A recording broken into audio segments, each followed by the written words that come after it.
But I want to focus a bit now on USC versus Iowa because this is the kind of styles make fights game that I've always enjoyed. Lincoln Riley, who's a mad scientist as an offensive coordinator, against Phil Parker, who's a mad scientist as a defensive coordinator. Both of those guys are really good at evaluating what they see on film and exploiting it. And Parker has the personnel that can play with SC's personnel and vice versa, right? Jaden Mayava expects to see a whole lot of the Iowa defensive line. Meanwhile, while those two things cancel themselves out, you got to feel if you're SC, you got a better defense than Iowa has an offense.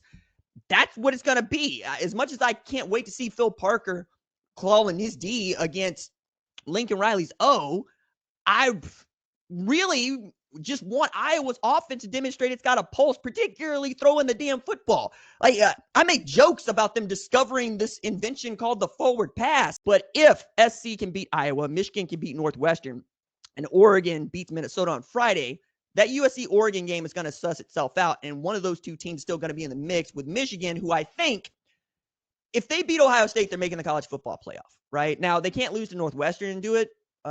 Actually, they can't lose any more games and do it. But if they're the two-loss team that beat Ohio State, even with the loss to SC, they're going to get in over SC. And I really wanted to take this opportunity to talk about what all of these games could mean and why we've got basically a trilogy of outstanding games to choose from the next 3 weeks. I mean, this weekend, we don't just have USC, Iowa.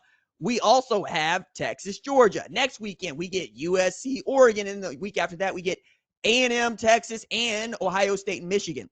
And I think if you're Michigan and you're playing Northwestern this weekend, you are an 11.5-point favorite according to our friends at my bookie. Oregon, who's only got the one loss to Indiana, needed to fight back in the waning moments to get an 18-16 win at Iowa on the road in crappy conditions.